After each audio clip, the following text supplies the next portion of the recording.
உன்னிடம் நான் பேச விரும்புகிறேன். மிக முக்கியமான விஷயத்தை நான் உன்னிடம் பேச வேண்டும். சிறிது நேரம் ஒதுக்கி என்னை பார்க்க வா. தயவு செய்து என்னை வந்து பார்த்துவிட்டு போ. நீ ஒரே ஒரு முறை திருச்செந்தூர் வர வேண்டும். திருச்செந்தூர் வந்து என்னை தரிசிக்க வேண்டும். நான் உன்னிடம் வந்து பேச வேண்டும். எனக்கு சிறிது நேரம் ஒதுக்கி என்னை பார்த்துவிட்டு போ. உன்னுடைய நல்ல மனதுக்கு ஒரு நல்ல விஷயம் கண்டிப்பாக நடக்கப் போகின்றது. நீ என் மேல் கொண்ட பக்திக்கும் நம்பிக்கைக்கும் பலனாக உன்னுடைய வாழ்வில் ஒரு நல்ல விஷயம் நடக்கப் போகிறது. கடந்த மாதத்தில் பின்தங்கி இருந்த உன்னுடைய வாழ்க்கை இப்போது முன்னேற்றம் பெறப் போகிறது. உன்னுடைய காத்திருப்புக்கு கைமேல் பலன் கிடைக்கப் போகிறது. இன்றிலிருந்து ஒரு மாதத்திற்குள் நல்ல மகிழ்ச்சியான நிகழ்வுகள் உன் வாழ்வில் நிகழப்போகிறது. நேர்மறை எண்ணத்தோடு உன்னுடைய வாழ்வை நடத்து. நடக்க வேண்டிய நிகழ்வுகள் தானாக நிகழும். உன்னுடைய தடைகள் எல்லாம் மகளும். பல வழிகள் உனக்கு பிறக்கும். நான் உன்னை சந்திக்க விரும்புகின்றேன். உன்னிடம் மனம் விட்டு பேச விரும்புகின்றேன். ஒவ்வொரு முறையும் நான் உன்னிடம் வருகின்றேன். நீதான் என்னை கண்டு கொள்ளாமல் அலட்சியம் செய்கிறாய். ஆனால் இந்த முறை நீ என்னிடம் வர வேண்டுமென்று நான் விரும்புகிறேன். தயவு செய்து நீ என்னை வந்து பார்த்துவிட்டு போ. என்னை சந்திக்க சிறிது நேரம் ஒதுக்கு. எவ்வளவு சீக்கிரம் வருகிறாயோ அவ்வளவு சீக்கிரம் நீ என்னை வந்து பார்த்துவிட்டு போ. இதுவரை தேய்பிறையாய் இருந்த உன்னுடைய வாழ்க்கை இனி வளர்ப்பிறையாய் ஏற்றம் பெறப்போகிறது. அடிமேல் அடியாய் இருந்த துன்பங்கள் எல்லாம் மாறி எடுத்து வைக்கும் ஒவ்வொரு அடியும் மகிழ்ச்சியான ஒன்றிற்கு நிச்சயம் வழிகாட்டப் போகிறது. இனி எல்லாமே உனக்கு நல்லதாகவே நடக்கும். இந்த அப்பாவின் ஆசியோடு. ஏன் வாழ்கிறோம், இந்த வாழ்க்கையே வேண்டாம் என்று எதிர்மறை எண்ணங்களோடு நீ முடிவெடுக்காதே. இந்த வாழ்க்கை என்ற புத்தகத்தில் பல சுவாரஸ்யமான பக்கங்கள் அதன் பின்னால் இருக்கின்றன. நீ இன்னும் அந்த பக்கத்தை திருப்பி பார்க்கவே இல்லை. கொஞ்சம் பொறு. பல மகிழ்ச்சியான தருணங்கள் அதில் இருக்கின்றன. அதை மட்டும் பார். அந்த மகிழ்ச்சியான தருணங்கள் உனக்காக காத்திருக்கும் போது நீ அதற்காக காத்திருக்க வேண்டாமா? கொஞ்சம் பொறுமை கொள். உனக்கு பின்னால் நடக்க இருப்பது எல்லாமே நன்மையாக இருக்கும். இப்போது நடக்கும் விஷயத்தை வைத்து உன்னை நீயே வெறுத்து கொள்ளாதே. உனக்கு எதை எப்போது எங்கு தர வேண்டுமோ அதை அப்போது நானே உன்னிடம் கொண்டு வந்து சேர்ப்பேன். உனக்கு கிடைக்காமல் போன ஒன்றுக்காக நீ வருத்தப்பட்டு கொண்டிருக்கின்றாய் அல்லவா? கவலையே படாதே. உன்னுடைய அப்பா நான் இருக்கும்போது அது நிச்சயம் உன் கையில் விரைவில் கொண்டு வந்து சேர்ப்பது என்னுடைய கடமை அல்லவா? நான் நிறைவேற்றி தருகிறேன். எல்லாம் அல்ல இறைவன் எனக்கு தெரியாததா உனக்கு தெரிய போகிறது? நீ எதிர்பார்த்த ஒன்று உன் கையில் கிடைக்கும். சந்தோஷமாக இரு. மகிழ்ச்சியான தருணங்கள் அதில் நிறையவே இருக்கும். அனுபவி சந்தோஷமாக. உன்னுடைய நேரத்தை நான் நல்ல நேரமாக மாற்றி காமிக்கின்றேன். ஓம் சரவண பவ என்ற மந்திரத்தை நீ ஜபித்து கொண்டே இரு. நான் சொன்னது போலவே ஒரே ஒரு முறையாவது திருச்செந்தூர் வா. அதற்கான ஏற்பாடுகளையெல்லாம் நீ செய்யத் தொடங்கு. நானே அதுக்கு சாதகமான பதிலை நான் உனக்கு எல்லோரிடமும் வாங்கி தருகிறேன். ஒரே ஒரு முறை நீ வந்துவிட்டு போ. உன்னிடம் மிக முக்கியமான விஷயங்களை பேச வேண்டும். எனக்காக சிறிது நேரம் ஒதுக்க மாட்டாயா? கண்டிப்பாக ஒதுப்பி நீ வருவாய் என்று எனக்கு நம்பிக்கை இருக்கிறது. வா, நான் உனக்காக காத்திருக்கிறேன். உன்னுடைய முருகன் உனக்காக காத்திருக்கிறேன். ஓம் சரவணபவ, ஓம் சரவணபவ, ஓம் சரவணபவ என்ற மந்திரம் உனக்குள்ளே எப்போதும் இருக்கட்டும். என் அன்பு குழந்தையே, நான் என்று உன்னுடைய கரத்தை பிடித்து கொண்டு உன்னை இழுத்து வந்தேனோ என் பக்கம், அந்த மறுகணமே உனக்கு பிடித்த விஷயங்கள், நீ விரும்பிய வாழ்க்கை, நீ விரும்பினாலும் விரும்பாவிட்டாலும் நான் உனக்கு வழங்குவேன். ஏனென்றால் அது என்னுடைய கடமை. இவைகளை பெறுவதற்கு காலதாமதமாகலாம். ஆனால் அதற்காக நீ காத்திருக்க வேண்டும்.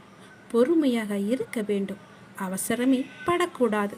நீ என்னை காண்பது என்பது அவ்வளவு எளிதல்ல. பலர் எனது வாயிலில் தவம் இருக்கின்றார்கள். அப்படிப்பட்ட சூழ்நிலையில் நீ எதற்காக அவசரப்படுகின்றாய்? ஏன் இந்த பதட்டம் உனக்கு? பாதுகாப்பு வலயமாக உன்னையே சுற்றி நான் வந்து கொண்டிருக்கின்றேனே. நீ என் ஆலயத்திற்கு ஒரு முறை வந்தாயல்லவா? எத்தனை மணி நேரம் உன்னை காக்க வைத்தேன். காத்து கொண்டிருக்கும் போதே உன்னுடைய பொறுமையை நான் சோதித்து பார்த்தேன். ஆனால் என்னை நீ பார்க்காமலேயே என்னை விட்டு நீ விலகி வந்து விட்டாய். மீண்டும் வந்து பார்த்து கொள்ளலாம் என்று வந்து விட்டாய். இருந்தாலும் உன்னை சுற்றி நிறுற்றி நான் வந்து பாதுகாத்து கொண்டேதான் இருக்கிறேன். உன்னை இதுவரை என் பொக்கிஷமாக வைத்திருக்கின்றேன். உனது நீ விருப்பப்படி வாழ்க்கையை உனக்கு கொடுக்கப் போகிறேன். அதை நீ உதிர்த்து விடாமல் பக்குவமாக வைத்து கொள்ள வேண்டாமா? புரிந்து கொண்டு வாழ கற்றுக்கொள்.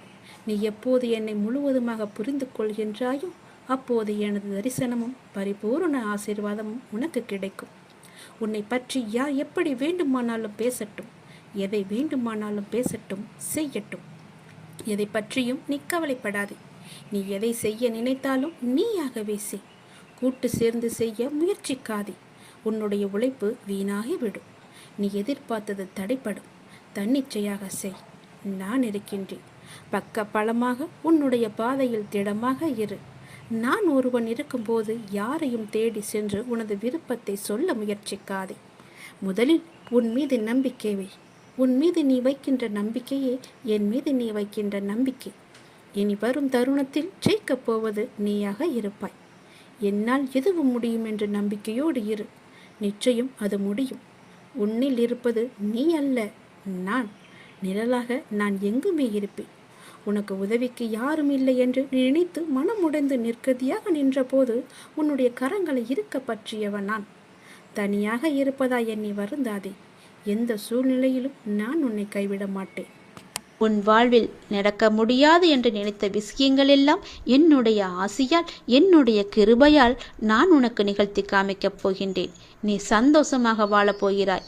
எனக்கு எல்லாமே தெரியும், என் அப்பாதான் என்று நீ இருக்கும்போது உன்னுடைய நம்பிக்கையை நான் வீணடிக்கவே மாட்டேன். கவலையின்றி சந்தோஷமாக இரு. நீண்ட நாட்களாக, நீண்ட வருடங்களாக எனக்கு முன்னால் அழுத கண்ணீர் வீண் போகவில்லை. இனி உன் கண்ணில் ஆனந்த கண்ணீரை நான் பார்க்க போகின்றேன். நீ சந்தோஷமாக வாழ என்னுடைய ஆசையை நான் உனக்கு எப்பொழுதோ ஆரம்பித்து விட்டேன். இனி உன் வாழ்வு நன்றாகவே இருக்கும். நீ நன்றாகவே இருப்பாய். உன் எதிர்காலம் மிக சிறப்பாகவே இருக்கும். ஒவ்வொரு நாளும் உனக்கு இன்பமாக மட்டுமே இருக்கும். எப்பொழுது நீ நல்லது செய்ய வேண்டும் என்று உன் மனதில் நினைத்தாயோ அந்த நொடி முதலே உன் வாழ்வில் நல்லது தொடங்கிவிட்டது. இனி எல்லாம் உனக்கு நல்லது மட்டுமே நடக்கும். இந்த அப்பாவின் ஆசையோடு மிகவும் நன்றாகவே இருப்பாய். சந்தோஷமாக இரு, சந்தோஷமாகவே வாழ். வருங்காலம் உன்னை குறைவில்லாமல் வாழ வைக்கும். ஆம், அடிக்கடி சொல்கிறேன், நீ மிக அவசரப்படுகிறாய் என்று. நான் சொல்வதை நீ காது கொடுத்து கூட கேட்க மாட்டேன் என்கிறாய். ஏன், எதற்காக? உன் எதிர்காலத்தை நான் கருத்தில் கொண்டுதானே நான் இப்படி சொல்கிறேன். என் சொல் பேச்சை நீ கேட்க மாட்டாயா? உன் எதிர்காலத்தின் மீது முதலில் நீ நம்பிக்கை வை. உனக்கே உன் வாழ்க்கையின் மீது பிடிப்பு இல்லாமல் போனால் பிறகு வெற்றி காண்பது கடினம். நல்லவர்கள் என்றும் தோற்பதில்லை. என்னை நம்பியவர்களை நான் என்றும் கைவிடுவதில்லை. கஷ்டத்தை எல்லாம் சகிக்க பழகிக்கொள். எதையும் எதிர்த்து நில். கர்ம வினைகளின்படி விதியை சதி செய்தாலும் உலகமே உன்னை வெறுத்தாலும் அமைதியாக இரு. நம்பிக்கை கொள். எல்லாம் கூடிய விரைவில் முடிவுறும். அதுவரை நம்பிக்கை வைத்து சற்று பொறுமையாக இரு. உனக்கான நல்ல பலன் நிச்சயம் உன்னை வந்து சேரும்.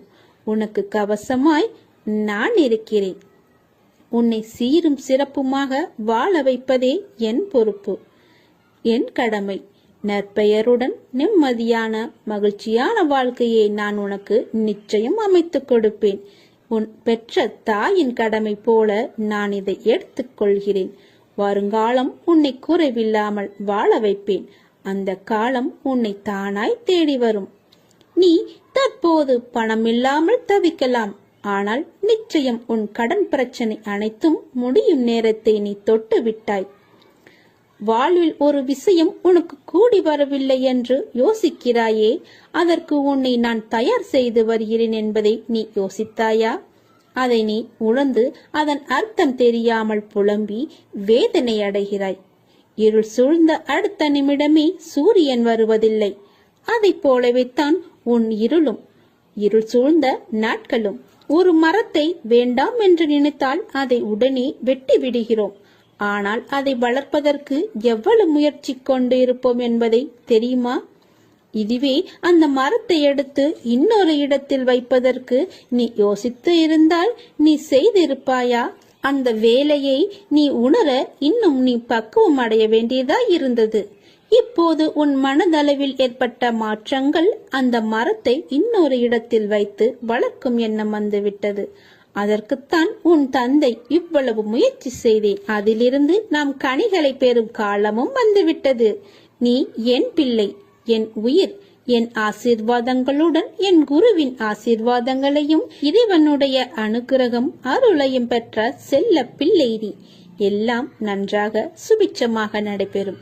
உன்னை விட்டு நான் விலகி போக மாட்டேன். என் மீது முழு நம்பிக்கையுடனும் பொறுமையுடனும் இரு. உன்னுடைய எண்ணம், சொல், செயல் அனைத்தையும் நானே ஆட்கொள்கிறேன். மனசஞ்சலத்தினால் அஞ்சாதே. எல்லாம் நன்மைக்கு. இல்லை என்ற சொல்லை இல்லாதாக்கி எல்லாம் உள்ளது என்ற நிலையாக்கி உனக்கு மஞ்சளும் தந்து குங்குமமும் தந்து மணிமணியாக குழந்தை செல்வங்களை தந்து நான் உன்னை வாழ வைக்க தேவையான செல்வங்களையும் 16 தந்து நான் உன்னை வாழ வைக்கப் போகிறேன். உன் விருப்பம் நிச்சயம் நிறைவேறும். அதை நான் கண்டிப்பாக நிறைவேற்றுவேன். யார் இல்லை என்றாலும் உன்னோடு நான் இருப்பேன். தாமதமாகலாம், ஆனால் தப்பாது. உன் கனவுகள் அனைத்தும் நிச்சயம் நிறைவேறும். உனக்காக நான் செய்கிறேன் இதை. நீ கவலைப்படாதே. உன் பணப்பிரச்சனையை நான் தீர்த்து வைக்கிறேன். எந்த ரூபத்திலுமே உனக்கு பணம் வந்து கொண்டே இருக்கும். இந்த உலகம் என்பது எல்லோருக்குமே சமம்தான். யாரும் இங்கே அனாதைகள் அல்ல. யாரும் இங்கே உற்றார் உணர்வுகள் இல்லாத தனியாக விடப்பட்ட நபர் அல்ல. எல்லோருக்குமே எல்லாமே இருக்கின்றது. யாரும் எதுவும் இல்லாமல் இங்கே இருக்கவில்லை. அவர்களுக்கு துணையாக நான் இருக்கிறேன். இந்த உலகத்தில் உயர்ந்தவர் தாழ்ந்தவர் என்று யாருமே கிடையாது. யாரும் ஏழையும் அல்ல, யாரும் பணக்காரரும் அல்ல. யாரும் உயர்ந்த ஜாதியும் அல்ல, யாரும் தாழ்ந்த ஜாதியும் அல்ல.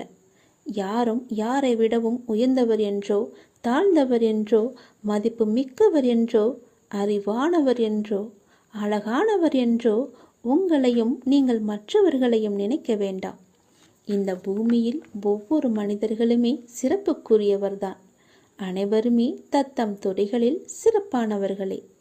வெட்ட வெளியில் உச்சி வெயிலில் வியர்வை சிந்த நிலத்தில் உழைத்து களைப்பவர்கள் ஆணாக இருக்கட்டும் பெண்ணாக இருக்கட்டும், யாவருக்குமே எல்லோருக்குமே உள்ளதை போல் சுயமரியாதை, கோபம், வலி, மகிழ்ச்சி, பசி, உறக்கம், இழிச்சொல்லின் வலி, புறக்கணிப்பின் வலி போன்ற தனிமனித உணர்ச்சிகள் அத்தனையும் அனைவருக்குமே உண்டு.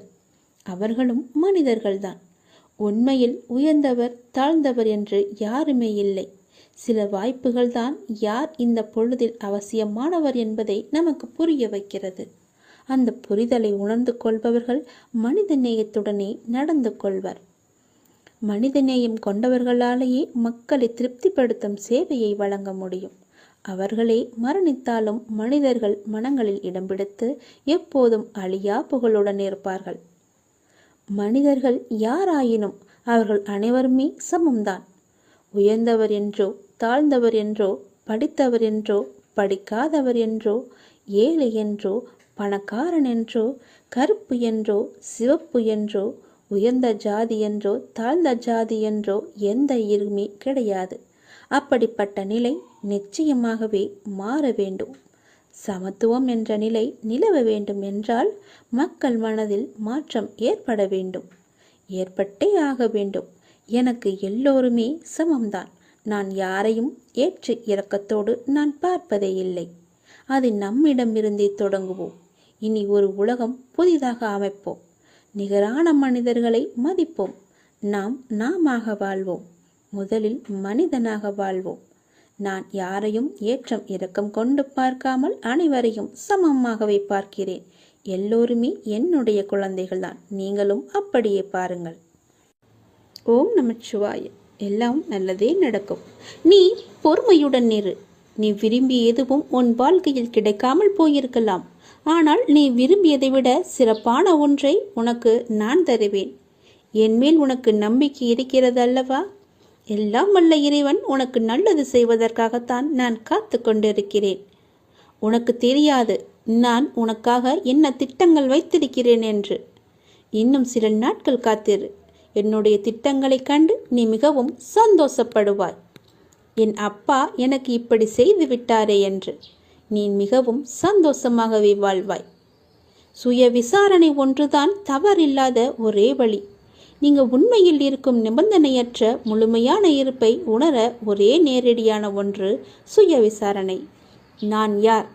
விசாரணை எல்லா எண்ணங்களுக்கும் ஆதாரம் நான் என்ற எண்ணமே. நான் யார் என்ற சுய விசாரணையால் தான் மனம் ஒன்றி போகும். நான் யார் என்ற எண்ணம் மற்ற எல்லா எண்ணங்களையும் அழித்து இறுதியில் தன்னையும் கொன்றுவிடும். மற்ற எண்ணங்கள் எழுந்தால் அவற்றை முடிக்க முயற்சிக்காமல் இந்த எண்ணம் யாருக்கு எழுந்தது என்று விசாரிக்க வேண்டும். எத்தனை எண்ணங்கள் எழுகின்றன என்பது என்ன? ஒவ்வொரு எண்ணம் எழும்பும் போதும் உஷாராக இருக்க வேண்டும். இந்த எண்ணம் யாருக்கு வருகிறது என்று கேட்க வேண்டும். எனக்கு என்று பதில் வரும். அப்போது நான் யார் என்று நீங்கள் விசாரித்தால் மனம் அதன் மூலத்திற்கு அல்லது எங்கிருந்து வந்தது என்று திரும்பவும் எழுந்து எண்ணமும் மூழ்கும். இப்படி அதிகமாக பயிற்சி செய்யும் போது மனதின் மூலாதாரமாக நிலைத்து நிற்கும் சக்தி அதிகரிக்கும். அப்படிதான் நீங்கள் எந்த விஷயத்தை செய்தாலும் எங்கு போனாலும் இதை செய்யலாமா, இதை செய்வதால் நமக்கு நன்மை ஏற்படுமா என்று ஒரு முறைக்கு பல முறை நீங்கள் யோசிக்க வேண்டும். எடுத்தோம் முடித்தோம் என்று எந்த ஒரு காரியத்தையும் செய்யக்கூடாது. இன்றைய நிலைக்கு இது வந்தால் நமக்கு சரியாக இருக்கும் என்று நீங்கள் நினைக்கலாம். அது நாளை உங்களுக்கு சரியாக இருக்குமா என்று ஒரு தடவைக்கு பல முறை யோசித்து செயல்படுங்கள். இல்லையென்றால் நீங்கள் பிரச்சனையில் போய் மூழ்கி விடுவீர்கள். எல்லாவற்றையும் தீர்ப்பதற்கு நான் இருக்கிறேன். இருந்தாலும் நீங்கள் கொஞ்சம் கவனமாகவே இருக்க வேண்டும். எல்லாவற்றையும் யோசித்து செயல்பட வேண்டும். எங்கு போனாலும் யோசித்து பாருங்கள், நல்லது நடக்கும். ஓம் நம சிவாய. எல்லாம் நல்லதே நடக்கும். இனி எல்லாமே உனக்கு நல்லதாகவே நடக்கும். நீ மனதில் குழப்பத்தோடு இருப்பதால் செய்யும் எல்லா செயலிலும் உனக்கு கவனம் செலுத்துவதாக நினைத்து கொண்டு நீ இப்போது கவனமின்றி எல்லாவற்றையுமே இழந்து வந்து கொண்டிருக்கிறாய். சரிதானே? உன்னிடம் உள்ளது எல்லாமே இழக்கும் சூழ்நிலையில் இருக்கிறது. ஏனென்றால் உன் மனதில் குழப்பம் உன்னை ஆட்டி படைத்து கொண்டிருக்கிறது. எந்த சூழ்நிலை ஆயினும் அதிலுள்ள நல்லதை மட்டுமே பார்க்கும் பழக்கத்தையும் பக்குவத்தையும் நீ வளர்த்துக்கொள். அப்பொழுதுதான் உன்னால் எவ்வளவு கடினமான சூழ்நிலையும் எதிர்கொள்ள முடியும். நீ ஒன்றை மட்டும் புரிந்து கொள்.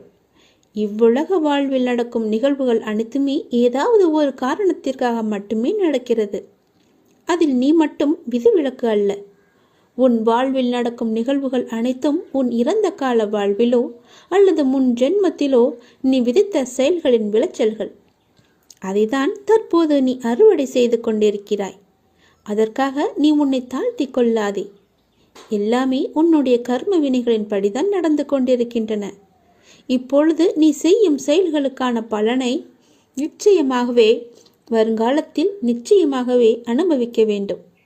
அதனால்தான் நான் உனக்கு அடிக்கடி கூறுவது, எல்லோருக்கும் உன்னால் முடிந்த உதவிகளை எந்த ஒரு எதிர்பார்ப்பும் இன்றி செய்யென்று. யாரையுமே நீ திட்டாதே. உன் வாயால் சாபமிடாதே. யாருக்கும் உன் மனதால் கெடுதல் நினைக்காதே. நீ எதை செய்கிறாயோ அதுவாகவே உன்னை வந்து சேரும். அதற்காக எனக்கு தீங்கு துரோகம் நிலத்தவர்கள் என்ன செய்ய என்று நீ என்னை பார்த்து கேட்பது எனக்கு புரிகிறது. உன்னுடைய மனம் வருந்தினாலே போதும். உனக்கு பாதிப்பை தந்தவர்களுக்கான தண்டனையை காலம் நிச்சயம் கொடுத்தே தீரும்.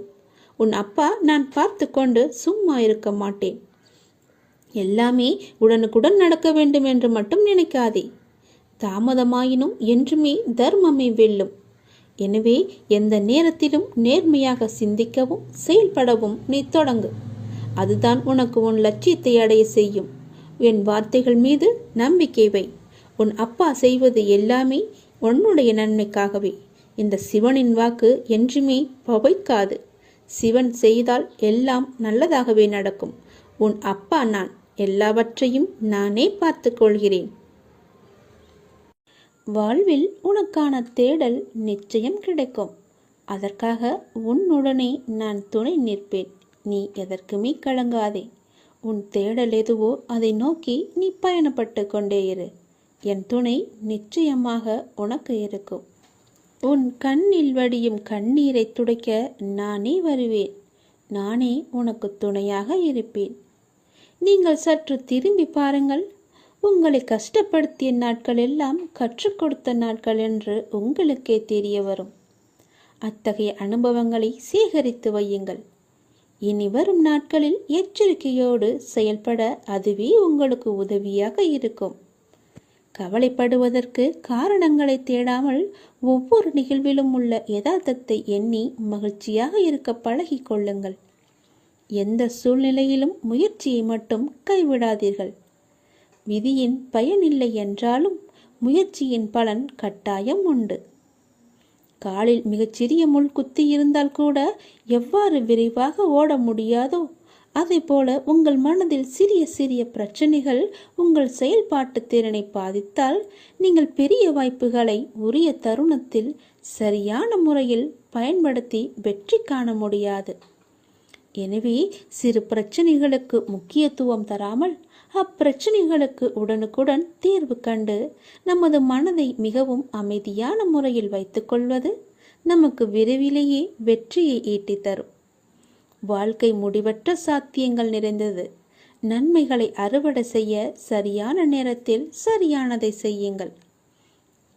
கடும் உழைப்பு என்பது ஒரு சந்தோஷம். அதை செய்து கொண்டே இருக்க வேண்டும். வெகு நிச்சயமாய் ஏதோ ஒரு கணத்தில் அந்த கிரீடத்தை தலையில் வைக்கும். அந்த கணம் யாருக்கும் கிரீடம் என்று தெரியாது. ஆனால் உழைப்பவர்களுக்கு கிரீடம் நிச்சயமாகவே உண்டு. ஒருபோதும் உழைப்பவர் தோற்று போக மாட்டார். உழைப்பவருக்கே உழைப்பின் அருமை தெரியும். ஆகவே உழைப்பதை ஒரு வைராக்கியமாக கொண்டு உழைத்து வெற்றி பெற்று நீங்கள் வாழுங்கள். இந்த அப்பாவின் துணை உங்களுக்கு எப்போதுமே இருக்கும். என் அனுக்கிரகத்தால் இந்த பிறவியில் என்னை நீ ஆராதித்து கொண்டிருக்கிறாய். அப்படி என்னை வணங்கும் அவகாசம் உனக்கு கிடைத்ததே ஒரு பெரிய யோகம். நீ இப்பிறவிக்கு சாட்சி. நான் உன் பூர்வ ஜென்மங்கள் அனைத்திற்குமே சாட்சியாக இருப்பேன். நீ எதை பற்றியுமே கவலைப்படாமல் உன்னுடைய இலக்கு எதுவோ அதை நோக்கி நீ பயணப்பட்டு கொண்டே இரு. உன் இலக்கில் எந்த ஒரு கெடுதலும் வராமல் எந்த ஒரு தடையும் வராமல் நான் பார்த்து கொள்கிறேன். என் துணை உனக்கு எப்போதுமே உண்டு.